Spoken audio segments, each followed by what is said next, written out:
मेरी बीवी ने कुछ दिनों पहले घर की छत पर कुछ गमले रखवा दिए और एक छोटा सा बाग बना लिया।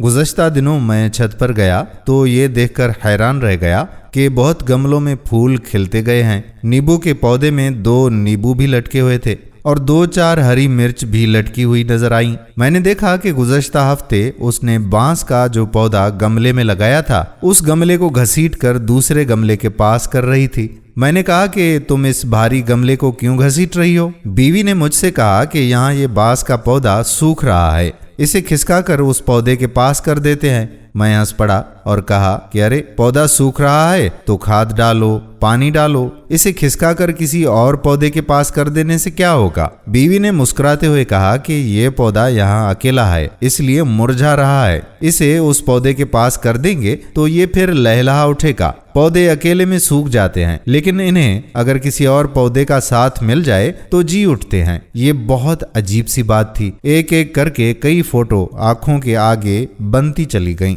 माँ की मौत के बाद वालिद साहब कैसे एक ही रात में बहुत बूढ़े हो गए थे। अगरचे माँ के जाने के बाद 16 साल तक वो रहे लेकिन सूखते हुए पौधे की तरह। माँ के रहते हुए जिस वालिद साहब को मैंने कभी उदास नहीं देखा था वो माँ के जाने के बाद खामोश से हो गए थे। मुझे बीवी के यकीन पर मुकम्मल एतमाद हो रहा था। लग रहा था कि सचमुच पौधे अकेले में सूख जाते होंगे। बचपन में मैं एक बार बाजार से एक छोटी सी रंगीन मछली खरीद कर लाया था और उसे शीशे के जार में पानी भरकर रख दिया था। मछली सारा दिन गुमसुम रही। मैंने उसके लिए खाना भी डाला लेकिन वो चुपचाप इधर उधर पानी में घूमती रही। सारा खाना जार की तलहटी में जाकर बैठ गया। मछली ने कुछ नहीं खाया। 2 दिनों तक वो ऐसे ही रही और एक सुबह मैंने देखा कि वो पानी की सतह पर उल्टी पड़ी थी। आज मुझे घर में पाली वो छोटी सी मछली याद आ रही थी। बचपन में किसी ने मुझे ये नहीं बताया था। अगर मालूम होता तो कम से कम 2-3 या सारी मछलियां खरीद लाता और मेरी वो प्यारी मछली यूं तन्हा ना मर जाती।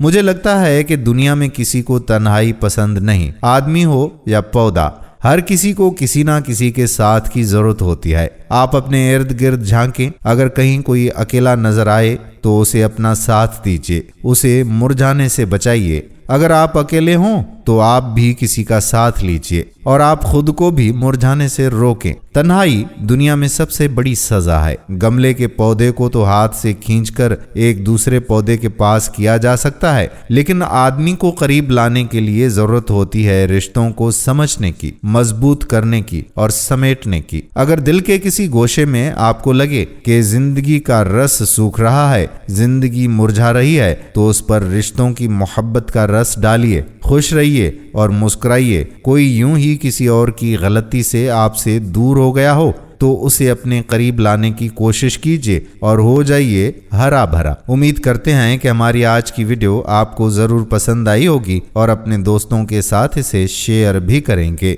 आने वाली वीडियो तक अपने मेजबान कादिर बख्श कल्होड़ो को इजाजत दीजिए। अल्लाह हाफिज।